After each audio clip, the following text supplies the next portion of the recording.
అరే బన్ను, మీ డాడీ ఏడ్రా? ఇప్పుడు దాకా ఇక్కడే ఉన్నాడు, ఏమయ్యాడు? లేచిపోయాడు. ఈ వయసులో లేచిపోవాల్సిన పాడవలోచన ఎలా వచ్చిందిరా?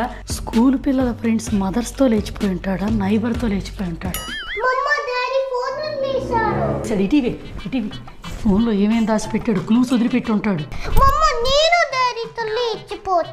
ఏంటి లేచిపోయేది? మీ డాడీ ఏమన్నా స్కూల్కి వెళ్ళాడు అనుకుంటున్నావు? ఎగురుకుంటా వెనకమాల పడి లేచిపోద్దా.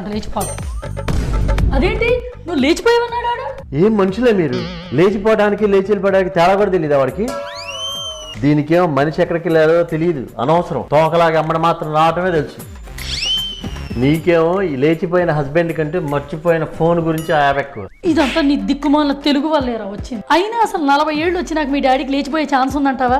లేచిపోవటం అనే మాట అంటే ఎంత ఎగ్జైటింగ్గా ఉందో, కానీ ఆ ఛాన్స్ మీరు నా దాకా రాణిస్తారు అసలు? అంటే ఛాన్స్ వస్తే లేచిపోదామని థాట్ ఉందంటావంటరా?